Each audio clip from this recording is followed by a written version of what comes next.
So, dude, glad to have you here. We were on Zoom like 2 days ago, and you were somewhere else. Where were you? I was in Chicago with the family. And where do you live? I'm a nomad now. I used to live in where you were from, actually, Vancouver, Canada. Mm-hmm. I lived there for 4 years, but I was born and raised in Malaysia. Okay. Yeah. So what's your citizenship? Like, if you are you allowed to post up in the U.S.? Like, where are you allowed to live? Yeah. So I'll tell you my quick little backstory. I think it's pretty fun. So when I was growing up as you can tell, Asian kid. You're Asian? Yeah, I know, right? To very traditional Asian parents, especially my mom. I call her the tiger mom, traditional tiger mom. Straight A's, perfect grades, and everything. Growing up in Malaysia, I was really stressed out to the point where at 12, 13, I was looking for ways to leave my family, like physically. I just couldn't take it, right? Like it was so much pressure, so much perfection I needed to be. And funny story, like at 15, there were these little booths that came from all over the world, like university booths or college booths, admission booths, right? And one thing about Malaysia you got to know is that the currency exchange to any other country, like the US dollar or the pound, it's much lower. So I was looking at all these university booths, and I'm like, I don't know what I can afford to go anywhere overseas, right? But I was like, I might as well have a conversation. Spoke to this one community college near Seattle, Washington, and it turns out that what I found now, it's common here in the U.S., but a community college is like the most affordable thing you can get into. That's not like a public, four-year university or private school, right? And so I was like, you don't want to go to community college here. I guess not. Yeah. I don't know. I mean, I was but I was like, that was my only way out. So I was like begging my mom, my dad. My dad was cool, but I was 16 back then. So my mom was like hesitant, right? But you know what I did to convince her? I said, Mom, if you let me go to the U.S., I'll be a doctor. So look where I'm at. Look where I'm at right now, right? Yeah. Anyway, looks nice, by the way. I like it. Thank you. What material is that? I don't even know. But my wife picks out. That's the amazing thing of having a wife, right? She's your personal stylist and wardrobe person. But but I did study. Like I came to the U.S. at 16. I wanted to study to be a doctor. That didn't work out, obviously. And when I was 19, 3 years later, there was this really interesting program that popped up from the U.S. military, specifically the U.S. Army. So it was called the MAVNI program, Military Accessions Vital to National Interest. Okay. And what they were looking for were two types of people. One group were medical professionals, like a doctor or nurse. Just like your future? Right, but I clearly wasn't at 19, so I could only get into by the second group, which was people that could speak a foreign language. So long story short, I picked up Indonesian. It's similar to Malay, my I guess like a native language. Malay wasn't on the list. It was on the list, but the funny story was it was harder because it was a more formal language. Indonesian is like the more casual language of Malay. Oh, interesting. They're very similar. It's like I don't even know what languages I could. It's like, I guess, yeah. You know what? I guess it's like American English versus like Canadian British English. Yeah, Canadian English. Yeah. So I barely passed. I got in, and the crazy thing was within 8 months, I went from a Malaysian passport to my U.S. naturalization certificate. So I became a U.S. citizen in 8 months. Unheard of, right? No green card, no visa, nothing. So that's how I became a U.S. citizen. That's the story. Very cool, man. Dude, I love that. I became a citizen about a month ago. I got my Congratulations. Thanks, dude. man. So, what about your Canadian one? Yeah, no, you're dual, right? Yeah, dual now. Okay, nice. I'm about to get my Canadian one. Oh, you are? Yeah, I got my PR in Canada, but I need 6 more months though. So I'll find it. I'll find it one day. Yeah. So, with that being said, then is your wife also a nomad, or where does she stay? Yeah. So we're both nomads, and it's pretty cool. Like we both met because of the U.S. Army. So she was also in the same program as a South Korean speaker. Oh wow. Yeah. So we met in the Army, and we met in ROTC or ROTC, which is like a university commissioning program for officers. So we had the same security clearance issue because we were foreigners before. And to be an officer in the Army, you needed a secret clearance at least. Sure. But because of our background, we couldn't get it. So we met on a Facebook group online, like an Army Facebook group online. So that's how we met. So with that then, like, they typically have a length of time you have to stay in for them. Yeah. What was that length of time, and then how did you transition out? Yeah. So the service. Yeah. Typically, every Army contract is 8 years. People typically do active duty, which is 4 years active. And then 4 years, we call it inactive ready reserve. Basically, you don't do anything. You're just 4 years You're inactive. on call if you ever Right. did it. Yeah. But I did the reserve and the National Guard route. Basically, we call it, some people make fun of us. They call us the weekend warriors. Okay. We basically drill every once a month on the weekend. And that is 6 years plus 2. So instead of 4 plus 4, it's 6 plus 2. So we did the 6-year one. It's interesting. It's almost like you like reverse engineered your path to come to the United States or to actually live here in the shortest amount of time. Yeah, I guess, what they say about if you believe in the law of attraction or the secret or God or universe, I think you could, well, they call it life by design, right? You could design your life. And I think it was a little bit of that early on when I didn't really know much about it. So that was how you came to the United States. Yes. And so now you're a citizen. You can live wherever you want to live. Yes, sir. What has made you not want to post up in a city? For me, like when I came to the United States I came to Las Vegas in 2016 for the first time. Nice. And I stayed at a hotel that isn't the best hotel. It's called the Rio. It's down by the Strip. Okay, yeah. Penn and Teller. Yeah, familiar. Yeah. And I said I stayed in a room with like 8 people or 9 people, like one room. We're all here for like an event. And all Canadians? Yeah. All Oh, from Vancouver? Yeah, we drove down from Actually, I was in Calgary at the time.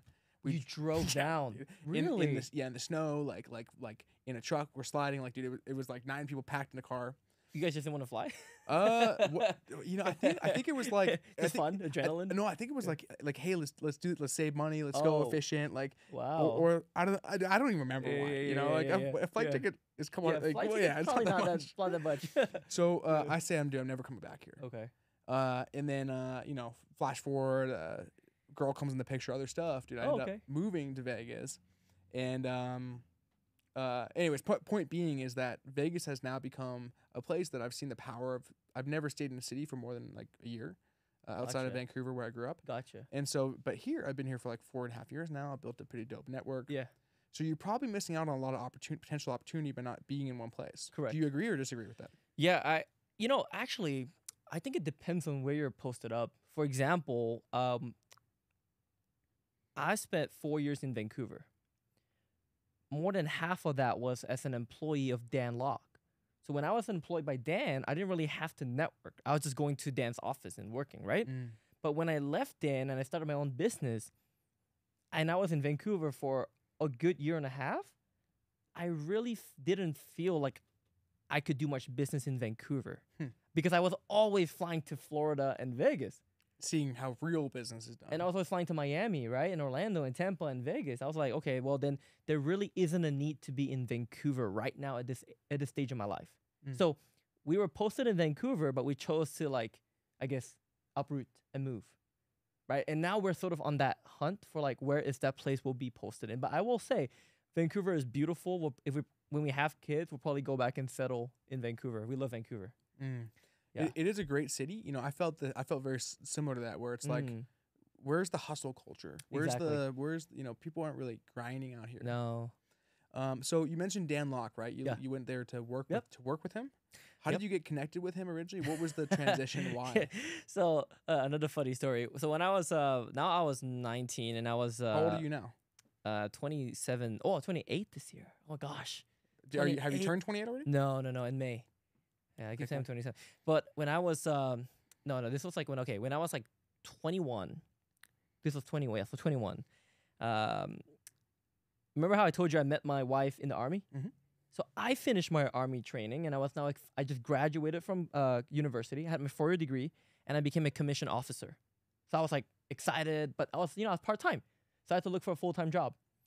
I ended up moving from Seattle, Washington to Carbondale, Illinois to be with my then girlfriend, now wife. And I was moving to this brand new city, brand new town. I didn't know nobody. If you don't know what Carbondale is, like, does anyone know? I mean, yeah, but like imagine like I don't even know how. I guess Edmonton might be more developed, way more developed than Carbondale. To be fair, it's like in the middle of nowhere, like the boonies, right? Okay. And no family, no friends. I was alone. My girlfriend, then she went on Army training for 5 weeks, so she was gone. I was alone in an apartment, 5 weeks, completely jobless, alone. And I was on Facebook all the time because I had nothing else to do. Back then, I wasn't an entrepreneur. I wasn't in personal development. I was just trying to make money, trying to survive, right? I kept saying this guy in a red suit, this Asian dude, right? back in 2018. You know where it's going. It's like, this guy must be a scammer. This Asian dude, kind of funny English, telling me to become a high ticket closer and make 6 figures online. So I ignored that for 2 weeks. But halfway through that, I was so lonely and bored. One night at 2 a.m, the ad popped up. While most guys are doing other things at 2 a.m. in the morning on their phone. I was laying on the bed. Yeah, exactly. Laying on the bed, looking at Dan Lok. Right? Okay. Yeah. I clicked strange. on that webinar.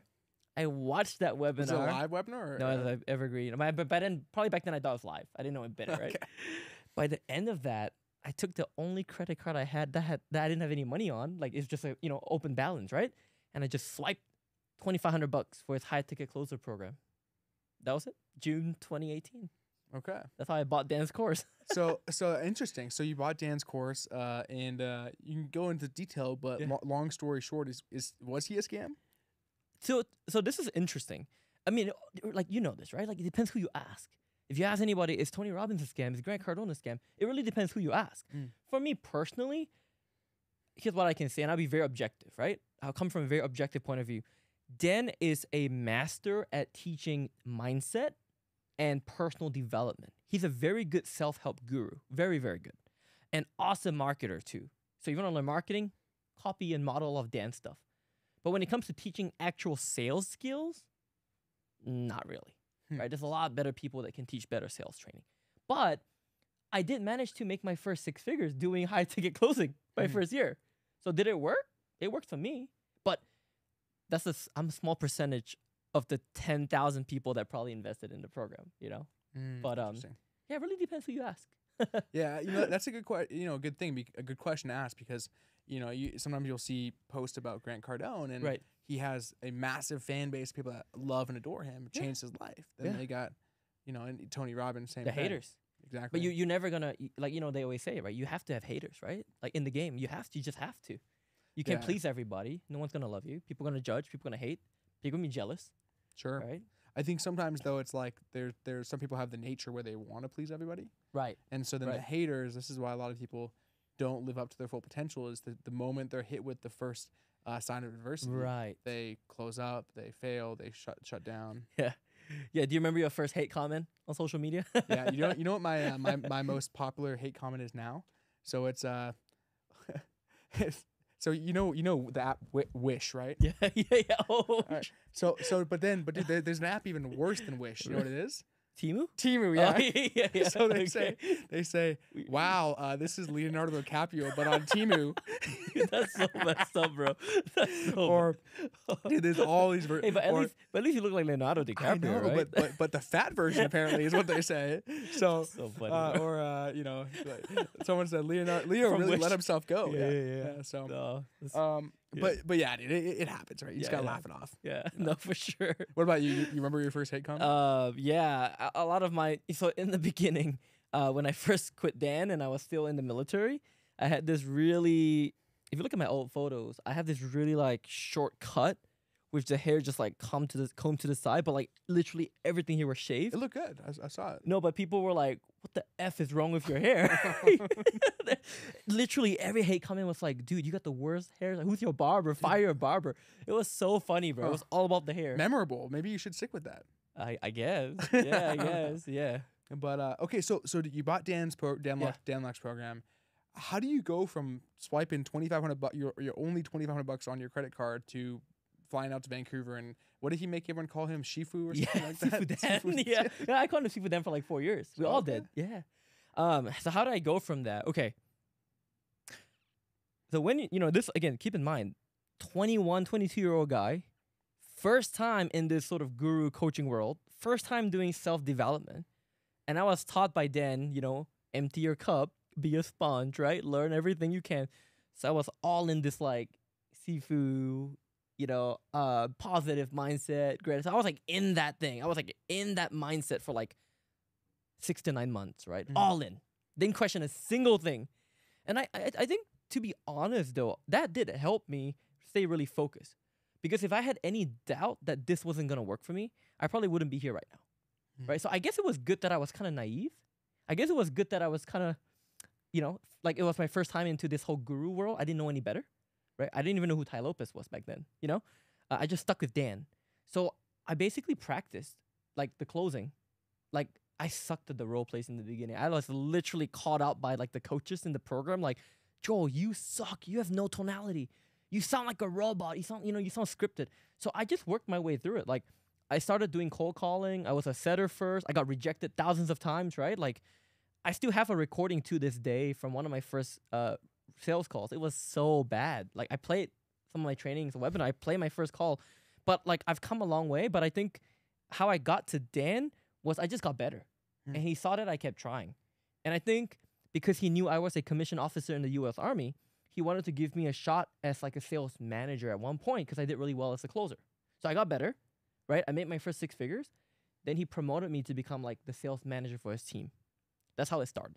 That's why I moved to Vancouver. Okay, so you were doing remote. You were like remote closing for him. For yeah, a while? Up in Carbondale. Yeah. And then, how do you? What's the process? Did he file for paperwork? How do you actually like logistically go to Canada? Yeah, great question. And I'm very thankful to Dan for this. I'm very blessed. I would say I'm very blessed, and I'm thankful to Dan because I moved to Vancouver December 2019, right before COVID shut us down in February 2020, right? So December 2019. Before that, 7 months prior, I had moved up to Bellingham, Washington, because I was driving up and down every weekend, every week from Bellingham to like West Vancouver, Bellingham to Vancouver. It was crazy. Did that for like 7 months. I guess he saw the dedication, right? And my wife, by the way, worked with Dan for the first 7 months too. So my wife and I both worked at Dan's company. So he saw our dedication. So like right before December 2019, before we did our paperwork, well, I guess you had to do it before, but in September 2019, they're like, okay. And I was like promoted to director by that point. So I was like on the executive team at like 22 and a half years old. They probably made a mistake doing that. But I was a director. So they like helped me get my, in the beginning, we got this like work visa, the working holiday visa. Working holiday for like 1 year. And then after I guess I did good in Vancouver, they applied for my BC PNP. So British Columbia Provincial Nominee Program to get my permanent residence in Canada. Then we did the whole process. It's much easier to get Canadian status than US, I think. Oh, absolutely. Yeah, I try to get a Canadian PR versus an American green card.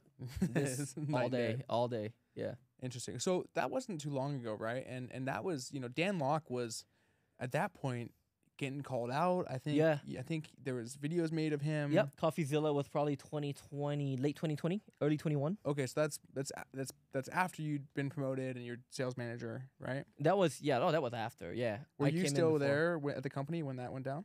Yes. So how did CoffeeZilla's video affect Dan Lok?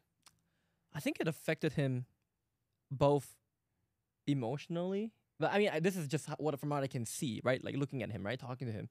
Definitely affected the business because the sales team felt unnerved that we had, scam claims and reports. But I also think that kind of shifted Dan and the content he created because if you remember back in 2018, even early 2019, he was very polarizing. Red suit, right? Screw the 9 to 5, right? Fox school, right? He was burning degrees, burning money, right? But I think after the CoffeeZilla video, for whatever reason, he toned down. He became more like professional, more corporate. He tried to go like, instead of a red suit, he's like a typical traditional blue suit, double breast pocket. And like, he just became a different, like not a different person, but a different brand for sure. He tried to go like the more professional route. And I think, honestly, looking back, you could say from a marketing standpoint, that was probably a mistake. Because I think if Dan kept firm to his polarizing brand, he would have blown up he probably would have got over that CoffeeZilla hump. But I think like if you look at Dan's brand today, it's a fragment of what it used to be. Yeah. It's a fragment of what it used to be, right? Yeah, it's interesting because if you look at Dan, like he was in the spotlight, he was running ads. I think with a coaching brand there is certain ceilings that you'll touch. Sure. And I think he definitely touched that, but the thing that's really interesting with that is that if you look at Grant Cardone, right? Grant Cardone, CoffeeZilla's made tons of content. Way more Grant. Yeah. And Grant just leans into it. Right. Grant doesn't care. Right. Exactly. So is that the better thing to do? Yeah, and this I'm glad you brought this up because like one thing that, not just me, but a lot of our team members noticed about Dan was when that was going down, we could literally feel Dan's like soul like his person, like I think he got like punched in the gut kind of thing. Like, and I think it's because Grant Cardone, who you see on social media, is the same authentic person in person. Dan is not exactly like that. The Dan you see on camera is a different Dan than the Dan in person. Oh, interesting. So I think that was sort of an identity clash, or like why, like maybe he's feeling like, why y'all hating me when you don't know who the real me is, and maybe that was like maybe that hurt him. And this is just speculation, but I think that hurt him, right? Where Grant could lean into it because Grant was authentic. I don't think Dan could at that point. See, Paris Hilton came out and she said years ago, you know Paris Hilton is? Yeah, well, no. Childhood crush, maybe? Who's Hilton? Yeah. What's Hilton? So she came out and she said that when she was in the limelight, she created this like ultra personality, and this was the person that was out on stage and out doing all these events and stuff. And the reason why is because when that person got attacked, it wasn't an attack of her true self. Oh, interesting. Which is, you know, I would argue, okay, you could do that, but with Grant, like he is who he is, and you can't break that. You're gonna catch him. Even when he was, doing drugs, you ever watch the Undercover Billionaire show? Yeah. Watch it. He did great on that. He did phenomenal. He killed it. He made killed it on the show. $5 million running an agency. Yeah. But I think that like maybe Dan, there was something, his beingness, the person in him. That's exactly it. Went away. That's exactly it. I think he felt a contradiction, like a conflict, and I think that caused him to hesitate. When you hesitate, you're done. Because you're not sure, right? Whereas, like you said, Grant was always sure in himself. Yeah, Grant always knew himself. Grant acts like he thinks and acts like he's like one, right? Correct. But the moment you start questioning your identity or your marketing or your branding, that's the problem. That's when things go downhill. Interesting. So Dan was obviously pivotal for you. You learned sales. That's like kind of been your last few years, kind of the core thing. My bread and butter. Yeah. Sure. So from an individual, I want to talk a little bit about sales coaching and how to build teams. But before we talk on that, I do want to hear like what makes an individual high producer on a sales team. Oh, I'm glad you asked. I think, it's funny because like when I look back in the past 7 years of like running sales teams, the answer has changed a little bit each time as I get better and I get more mature, more experienced. But I think the common denominator never changes. And I can tell you a few common denominators that makes a top sales professional. Sure. I think the first thing is they just really have to like people. You just have to give a shit about people. I've seen a person that just cares about the bread, the money, but not a people person. And they do pretty good. They can still make 20, 25 grand a month, 30 grand a month. But when I see someone in the element, they love people and they're good at sales, not only do they make 25, 30, 40 grand a month, but they don't burn out. Versus someone like the first person, they start getting burnt out after a while, after 1 or 2 years. So I think the first thing is you have to be a people person. I do think that's important. That's mandatory, actually. Sure. The second thing about a top producer, in my opinion, is like in the army we call it grit, right? But I think you just got to be gritty. Like you will get rejected. You will fail. You will go through slumps. You will go through months and weeks where you don't close. You will go through rejection, right? But just being able to overcome that, they don't teach that in school, you see? And I think you can develop that, but I think a lot of it also has to do with you as a person. Like how did you grow up? How did your parents raise you? What was your upbringing, right? But then you can develop that grit. And then the last thing is being no matter where you are in your sales career, no matter how good you think you are, that coachability and the belief knowing that you're never the best and that there's levels to this game, right? I remember one time in my career, I had such a big ego. It's like, yeah, I'm so freaking good. I'm a prodigy, right? I'm a sales prodigy. I'm making like 30, 40 grand a month now. Like, I'm untouchable. And then I listened to like Seafood Junior. Seafood Junior, yeah. But then I listened to like Eli Wild's trainings. I listened to Jeremy Miners. I listened to, I was like, damn, these guys are like head and shoulders above me. I'm like, then like the ego starts dissipating. You're like, okay, you know what? I'm always a student of this game. So I think it's these three things. Because ego, to me, is like the number one killer of these three things. Because if you have a big ego as a sales guy, like you could make it, but you would never hit your full potential. So like, yeah. See, it's interesting. See, with you ever play sports? Yeah. What sports did you play? I was actually a competitive track and field athlete for my state in Malaysia when I was young, and I played soccer too. Okay. Yeah. How about you? I played soccer. So cool. I played soccer my whole life. I played in hockey. You grow on skates too. You know, you grow up on skates. Yeah, Kylo plays a lot of soccer. Okay. You guys should play in Vegas. I'll come and join you guys for a match. Do you play? He plays a lot. Didn't you play did you play college? Oh, okay. Yeah. Okay. Yeah, but he told me a lot. We talk a lot of soccer players all the time. Nice, man. Very cool. Yeah, I spent time. Yeah, I played my whole life. I played in. Nice. Did you play for like the Whitecaps, like the reserves and stuff? Dude, I did play college. You did play college. I did play college. Which college? In Alberta or in BC? In BC, yeah, in BC. So there's different levels, right? So in the US we have like it's like division D3, D2, D1. Yeah. In Canada there's only like two division, like there's only like 1 or 2 teams that are in the NCAA. Oh. There's like whole other separate leagues. Gotcha. So that I played in basically one of the Canadian leagues. Okay, nice. It's still good. Yeah. And then I played in anyways, I played soccer my whole life. It was my sport. Yeah. I can talk about soccer. That's why I keep asking you about soccer. I love soccer. So get this, right? Yeah. So in soccer, there's a player, the number 10. Yeah. Called, right? Yeah. And he's the striker. Yeah. He's the guy who's playmaker, the playmaker. Yep. He's selfish. Yeah. He gets the ball. He's gonna charge towards goal and shoot and score. Correct. He's a Messi. He's gonna make the plays happen. Yes, exactly. Neymar, Messi. Yeah. Neymar. Yeah. Modric, De Bruyne. Ruud van Nistelrooy was another one, right? You have the he played for United years ago. But these are the guys that typically will take a team. You'll put them on a team. They're selfish. You know, Messi's what I hear a great guy, but many times they're selfish. They have egos. You know, they're the ones at the clubs. They're the ones getting in fights. But they're the guy who makes the team. Yeah, they make results. They get results. So in a sales team, I've had guys on my team that are like this, and girls too. I've had and they perform. They're great. But then there's a certain point when they become a cancer. Yes. And so if you're running a sales team, and you've got so well said, you've got this number 10 in the team. Yeah.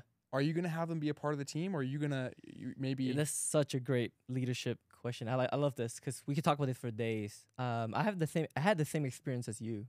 Like, dang, we got this top performer who's outperforming every other sales guy, but like, he's a bit toxic. Do we fire him? No, that's not the best move. Do we keep him in a box? Right. So we had these conversations with my leadership team for years, and I think we sort of found. I don't think that's like a perfect answer, but we found a really good solution for people like that, those number 10s. We find that and by the way, because you know when you're a top performer, the whole team knows. The whole team knows. So they know like this person's good, right? So they typically like the rest of the team knows. And so what we do is we literally have to do like a balancing act. So what I do, for example, is like on Mondays, we have our all hands meeting. So if all the closer and the setters come on, right? We'll still make the top performer jump on, right? But then for everyone else on the team who's like a B or C player, who's not an A player yet, they go through mandatory training. And so for the A player, that maybe that Messi, or maybe that 10 who's like a bit more a lone wolf and not really a team player, as long as they're getting results, we won't mandate and force and make them do a bunch of stuff as long as they're getting results. So we kind of like, I guess we make concessions to them, but again, it's super transparent to the whole team. Everyone knows, and they also know the standard. The moment they slip, they go back right into mandatory training. So we do things like that. As long as your CPB or cash per booking is above this, as long as your conversion rate is above this, okay, fine, you can skip these things. But the moment it drops, you're back to role plays. You're back to training. Like, and they hate it, and then they don't get there. So we find like a balance, I guess, to manage these top guys. Yeah. Cool. Yeah, that's good. That's good feedback for sure. I've heard, Jeremy Miner for one's talked about before the island of the isolation island. Yeah. Where you take them. I don't think he called it that. That's my interpretation. Nice. You box them up. Yeah, you box them up. Like leave them to himself. Yeah, but I still like them being part of the team because they do provide value to the team, and the team's always like striving for more. They see that top guy and they want to get there. And their sales calls are the ones that they're probably watching the recorded calls of, and look, so that's cool. So that's how you kind of handle that. And one more is just like always chipping on their ego. So like just because someone has an ego today, a big ego today, doesn't mean they'll have that forever. At least what I believe, right? I mean, some people just naturally will be hard-headed like that, but I'm always selling people, right? So I'm always like, hey, Mr. Top Guy, you're good, but you know how you could be better? Da da da da da. Man, if only you did da da da da da. Right? If only you were a bit more like a team player. This how much more you could. So I'm always like selling them, and I can see over time they do change. Not everybody, but few do actually change, and then they become really good mentors, sales mentors for the teams. That's cool. So that would be like handling an individual person. Yes. What do you do to like your bread and butter, you called it, is in sales. Yes. Right. So when you're taking over, let's say you're going to work with a team, a company that doesn't have an optimized sales team. What are the first areas you go to optimize? What does that look like? Gosh, yeah. Funny enough, one of the first things we optimize is the comp plan, because the comp plan is so easy to optimize. And literally, I've seen horrible comp plans when they get re-optimized and rejigged, the whole team performs 25% better without any extra training or changes to the team, just because the comp is aligned to their incentives. So like the first thing we do is like look at the commission structure. Does it make sense? Who gets the base salary? Why? How are the setters paid, right? So first we'll fix that, because that's like an easy low-hanging fruit. And then we go into,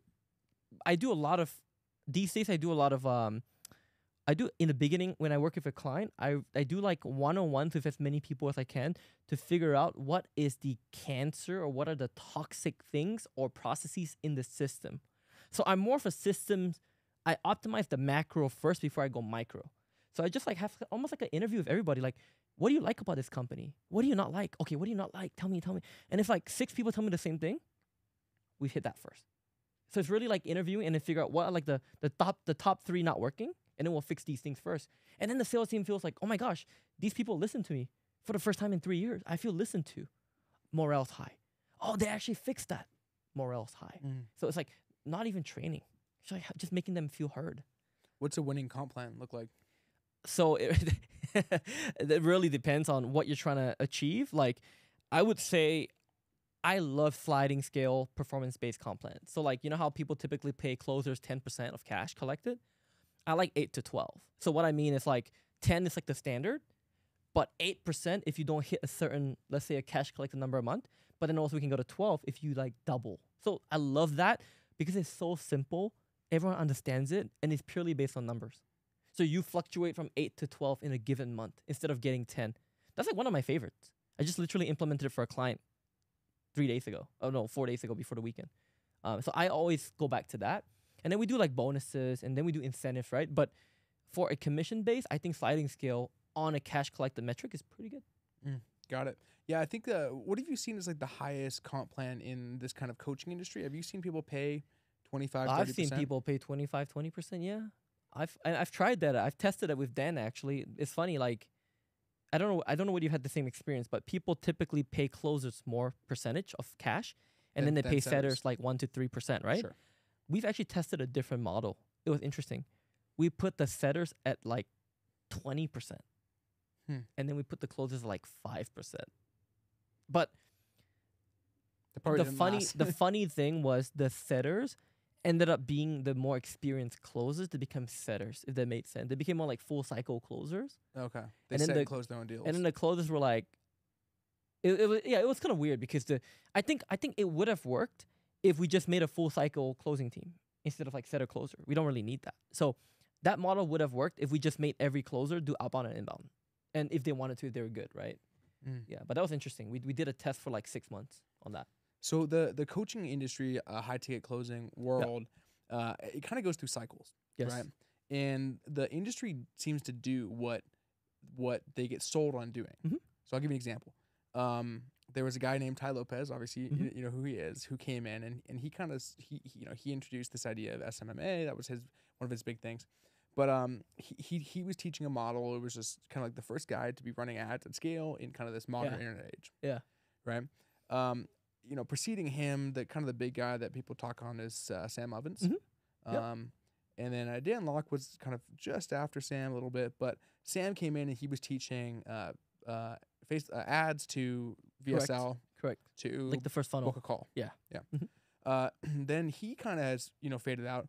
And then Cole Gordon's been pretty instrumental, and he came in and he's teaching like the setter closer model. Correct.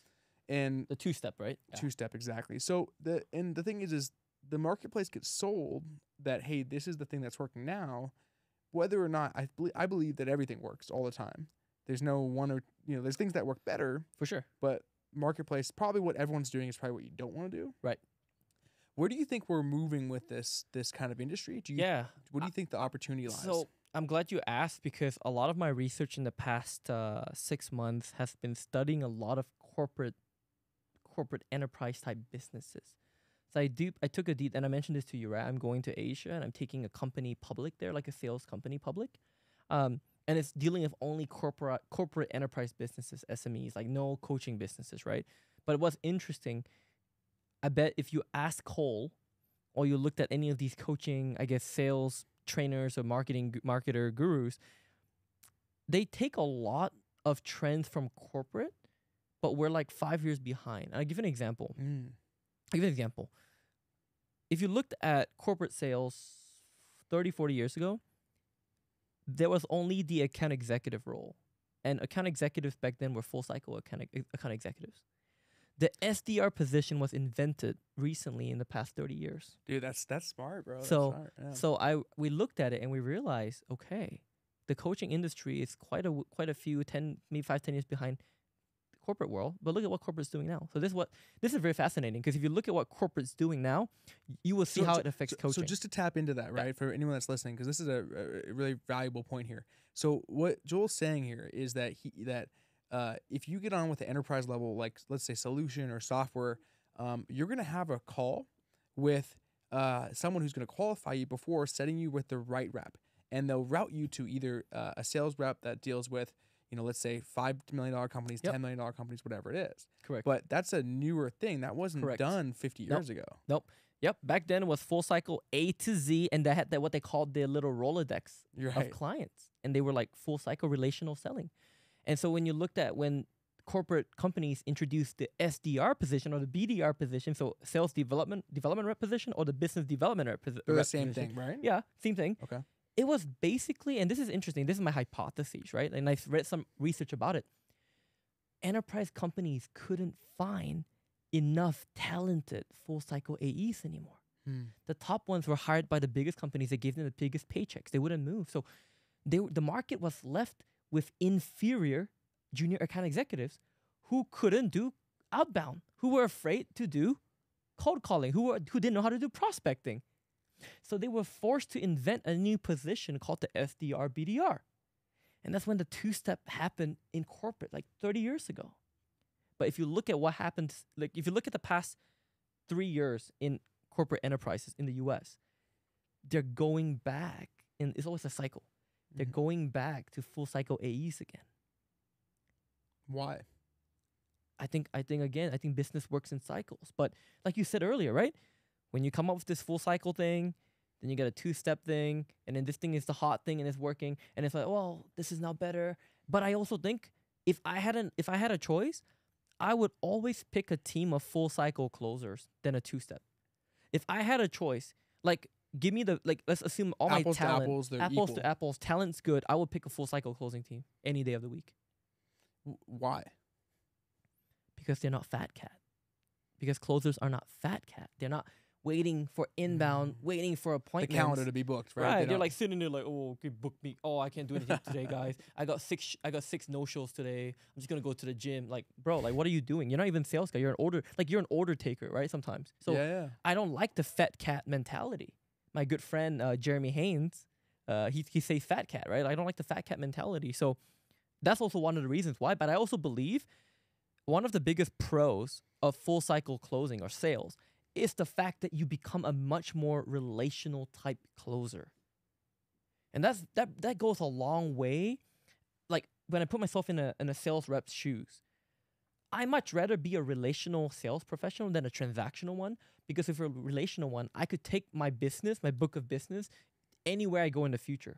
So it doesn't matter if I work at this company for 5 years and 3 years and 2 years. If I'm in the same industry and I sell good solutions, I have a Rolodex of business I can take on for the rest of my career. But if I'm a transactional, inbound-only closer, closing, book appointments, I might be less likely to develop those relationships. Yeah. So full cycle closer is, is someone who's building a better skill set. Number one, 100%. more valuable enterprises. And, the truth is like if any of my reps are listening to this, I'm sorry, but just to show up and take a calendar, that is a replaceable skill. 100%. But the person who's nurturing someone through the whole process, incredible. Yeah, it's valuable. Or someone who can go to the store, connect with someone. If you're bringing the lead and the deal, we compensate them way more. Yeah. But that's a real sales. Yeah. That's valuable. Yeah. And then they ascending them too, right? After the first product to the second product service. Yeah. That's all the skill. Like you said, it's definitely a higher barrier to entry to become a full cycle account executive. And I think that's why a lot of people don't want to do that. And that's why they had to create all these entry level sales positions. And yeah, it makes sense, entry level, but does it really when you could just be really damn good at what you do? Like when I first started, it's funny because when I first learned from Dan Lok, we were taught to be fat cat, like inbound only, right? And it was a marketing thing, right? Hey, we're gonna book calls to your calendar. You just sit there and take, 8 calls a day, make money. But then I realized, like when I made my first $40,000 month in commissions, it wasn't from inbound. Half of it was inbound, but half of it was from like nurturing and I call it farming, like reviving dead leads and like sequencing and like pipeline building. So I had so many sales from previous months pop in that same month. That's why my paycheck was so big. Had I not done that, I would have only made like $20K, which is fine, but it's inbound only. Then I realized this is a new level to the game. This is a new skill set. I got to learn both. Then I got good at both, right? That's what happened to me personally. Yeah, it's cool. Yeah. Now, one thing that you've done is you've recovered millions of dollars from people through what you call lead farming. Sales farming. Sales farming. Yeah. You just mentioned it briefly here. So what I understand that to be is you go through, you take someone's dead list where they're like, yeah, this is just, we already milked it. There's nothing left here. And you find opportunity. Correct. What does that look like? How are you doing that? And why do companies pay you so much to make it happen? Yeah. Let me answer the last question first. I think companies pay us so much because, first of all, it's a no-brainer to them when we do a rev share deal. It's like free money, right? If we don't make any sales, you don't pay us anything. And so I think that's the first thing. Like people, it's an irresistible offer. Like Hormozy would say, it's an easy sale, right? And then the truth is, a lot of people, I think it's a skill thing too, like a levels to the game. Some people just don't have the skills to squeeze that much juice from their list.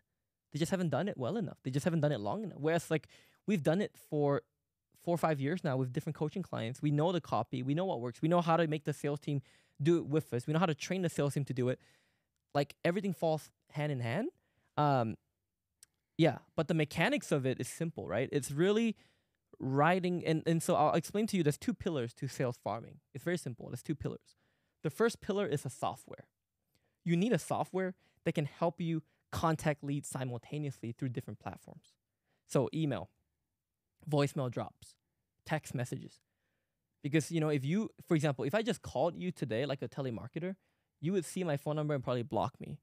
If I called you and texted you, you probably look at it. If I called you, texted you, emailed you, you'd be like, okay, what's going on? But if I called you, texted you, email you, Facebook DM you, IG DM, LinkedIn DM you, you'd be like, gosh, this guy's crazy, right? But you pay more attention. But what happens now if I make it so personal that you feel like I only reached out to you today?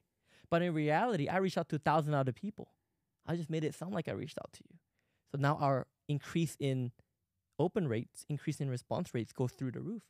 We beat, like, it's so funny. Like, I had a client, they're an agency, SMMA company. They teach copy, they teach email marketing. We beat their internal copy 3x their open rate. They were getting like 20% open rate, which is decent. We got 60% on the same list. But it's because of the subject lines we write, the copy, right? So that's what we do. And that's why it's effective. So that's the first pillar, software. Then second pillar is the copy. Effective copy plus the sales team, right? Doing calls and voicemails. Okay. Yeah. Nice, man. Very cool. So with that being said, you'll take the list and you'll literally just do everything? Or are you integrating with their current systems? And good question. It really depends what infrastructure the client has. Some people, they don't have a sales team. So what we'll do then is we'll just send it to like a webinar or send it to their live event where they do the closing or they do the sales, or we send it to like a checkout page, right? Ideally, we like working with sales teams because number one, we know the offer is proven. Number two, we know that the sales team is selling it on a consistent basis. And number three, we know it's in the game of numbers. If we put bookings on your rep's calendar, there's going to be a conversion percentage that they'll close something. So we know that it's going to be sales. So then our job is just to stack it with volume, right? The one thing, though, I would say the one downside to sales farming is you really can't control the lead quality that much. You can. Like, we can make it really strict, but if we make it too strict, then we're going to lose a lot of potential sales. So it really depends on it depends on the reps. How good are they at sales, right? If they're like order takers, then it's probably not going to be as effective as if they were like actually selling and like using their skills, you know? Yeah. So you mentioned Hormozi, yeah, right? Alex Hormozi. You know, he's popped off the last couple of years. Super impressed with what he's been able to do. That said, who are like the sales leaders right now that the people who are looking for someone to look up to are doing, you think, a good job of? Yeah. You know, I think my two good friends, Jeremy Miner for sure, and then Eli Wild. I learned a ton from Eli. I think I credit Eli to a lot of my sales development. He doesn't know it. I mean, I tell him this all the time, but he didn't know it before. But I was watching a bunch of his training videos when he used to help Cole Gordon, when Cole Gordon was still the sales director at Traffic and Funnels. And I remember Eli would come in and do these trainings, and I would we bought access to some of Traffic and Funnel stuff, and I would always watch Eli's trainings, and he's really good. And then obviously, you know, Miners, NEPQ, right? And Matt Ryder and that 7th level team is really good too. I think that's also like Andy Elliott is popping up these days, right? Yeah, His former sales. Yeah, Andy's cool. You said former sales? Sorry, former? You said Andy Elliott, but oh no, like I'm saying Andy Elliott is like popping up these days too, right? His stock is rising as well. Yeah. But I think who I like would be, I think I like Eli and Jeremy still to this day. What do you think about Grant Cardone? I personally don't enjoy his style. We've like funnel hacked their stuff so much. Like, we used to buy like wristbands from their shop and then get like 30 calls in a week. We just do that to see how they would do it. I give his team a lot of credit for the aggression and the intensity, but when you get them on the phone, it's obvious they're trying to sell you. They're not actually building a relationship with you. Like the way we would do it, so I teach a framework called the emotional selling process. It's a 10-step framework that I created. I'm sure it looks similar to what you might see online, but I've made it as a synthesis of everything I've learned in the past 7 years from all these different people. And what I teach is really emotional manipulation. And okay, I want to caveat this. What I teach works really well for B2C offers. When you're selling to coaching to like individuals, does not work as well for B2B, okay? But what I teach is literally leveraging emotions and pain and goals to manipulate someone to give you their money. And so like that stuff, Grant doesn't do much. I think he's more like they talk fast, they're hard selling. I think they're very they're good at looping. They're good at looping and asking for the sale. They don't give up. They're relentless, but they don't do a lot of the emotional stuff. I love the emotional stuff. That's a funny that's a good saying. Do you know of a guy called Dave Van Hoos? He teaches like Sell from Stage, one of the OGs, and he did like back in the day like the big 100,000 conferences in the US, 100,000 people, and they would all sell courses and stuff. Like celebrities would be speaking there and stuff like that. Like the former presidents would be there, and he said a saying, and it goes, "Tears brings the dollars. When people cry, they end up buying." So that's kind of like one thing I adopt is like, how can I get someone so emotional that their only option is to buy the solution, right? And that's not what Grant does, at least in my book. He doesn't do that. He doesn't go into that deep of emotion.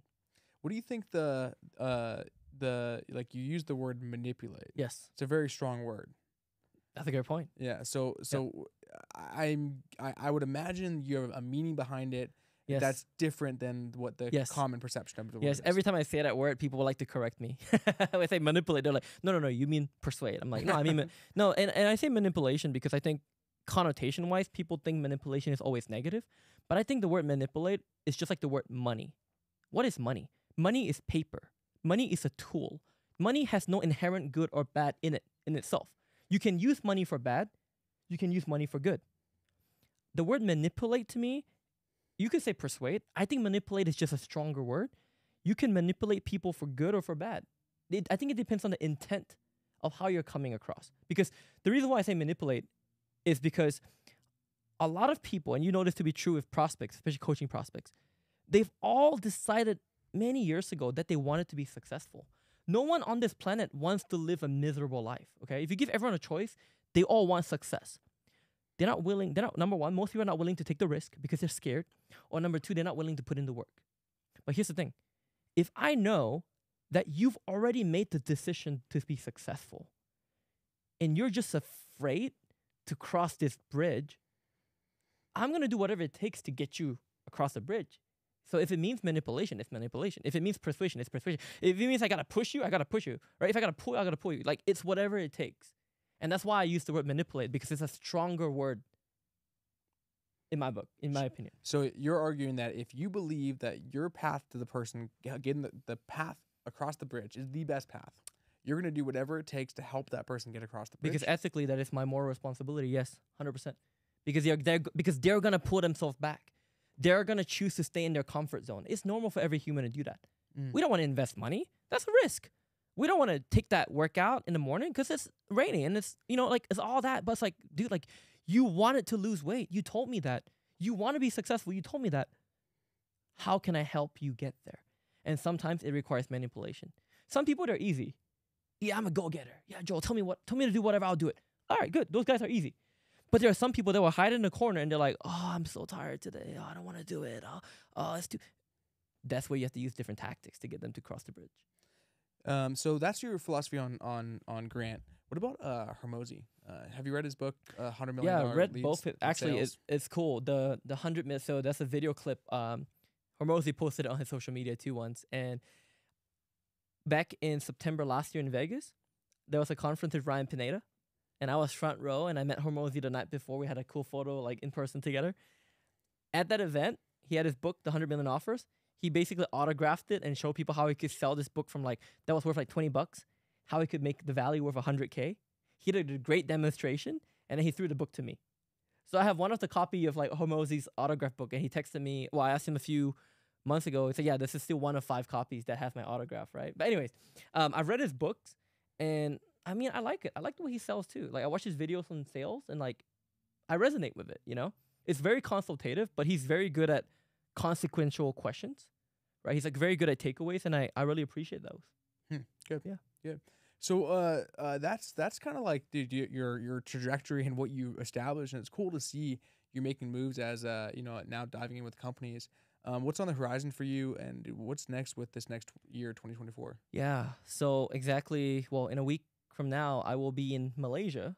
So I'll be off North America. I'll be back in my home country.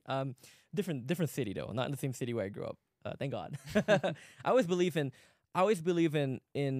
not being in an environment, right, that doesn't allow me to grow. And so not to shit on my hometown or anything like that, but it's just a small pond, right? And so like where I'm in Malaysia, it's bigger, it's a capital, but we're actually going to take whatever we've done in the coaching space in the past 7 years. But instead of, like, here's how I feel playing the coaching world. I feel like I have to be a level 8 or 7 every day to get my clients' results. But when I was working with Asian clients, I could literally I was like, when we teach them level 8 stuff, they can't take it. It's just way too much. The level 3 stuff, they get amazing results with it. So what I'm doing is I'm going to Asia. I'm going to these corporate companies. I'm going to teach them what we've done. Funnels, marketing, sales teams, right? All these stuff, VSLs, right? And we just need a little bit of it to inject a whole ton of growth, whole ton of fuel and firepower, right, to their sales. And so that in itself will be an agency, a company that we're going to take. We have a timeline. We have an 18-month deadline to get that company to about let's call it $1 million profit after tax number, so it can go public in Malaysia. We have 18 months to do that, basically. And then we can go public. The benefit of that is $1 now becomes worth 15 when you go public. And then we can acquire and eat up all the other local smaller companies and just start playing the M&A game or the private equity game. Yep. So that's what's next. Okay. Is that going to be a one step in a larger vision, or what's the? Yeah. I'm definitely coming back to, you know, like North America, the whole coaching space, and even the enterprise space here. Like, I've never been in enterprise or corporate in America, right? I can't say I've been to I can't say I've consulted like Amazon or Walmart. Like, I haven't done that at all. And I feel like for me right now in the coaching space to transition there, it's going to take me a lot more time. But if I do it in Asia and we take companies that are public and they're successful and we sold them and we exited them and I come back to America with a great story, then I think it's an easier way for me to enter the private equity markets in North America, to enter enterprise companies in North America. So the goal is to come back because the big money, the big markets are here. Yeah. Cool, dude. This has been good, man. Anything else you wanted to share or talk about? No, man. Thanks for your time. It's been a pleasure. Cool. It was really cool knowing. I didn't know you were from Vancouver, Canada, or from Vancouver, from Calgary. You know, I lived in several places in Canada, but I was born in Vancouver. Okay, so you're born and raised in BC. Yeah, nice. Exactly. Which part of Vancouver? Dude, I grew up in Deep Cove. Deep Cove. Which is North Van. Oh, okay. And then I went to high school in West Van, right, close to. Oh, okay. Is that where you play soccer? Yeah, yeah, I did. I did, yeah. yeah. And I played, I went to high school very close to Dan Lok's place. So. In Mathers Avenue. Yeah, was he on Mathers? Yeah, is it Mather? Yeah, Mathers Avenue. Yeah. That. What's that little village called? Oh God, that little strip. Dundrave. Yeah, Dundrave. Dude, we used to live at that. I used to live. I used to live. Ambleside. Definitely stayed a few weekends, a few nights in that mansion. Oh, at his place? At the Mathers Avenue. Yeah. Mathers. Yeah. Mathers. Yeah. We stayed a few. Nice. Yeah. Dundrave Village. Yep. Yeah. That's cool, man. Dude, thanks for coming on. We'll put all your information below if you want to check out or follow him. Definitely do. And then, go ahead and leave him a note and say thanks for adding so much value and teaching us how to be amazing at sales. And if you're an enterprise level corporation and the year is 2026, he's probably back in the United States ready to consult you. So thanks for being here. Yeah, thank you, Dylan. All right. Appreciate your time, man. Thanks. All right, cut. Sweet.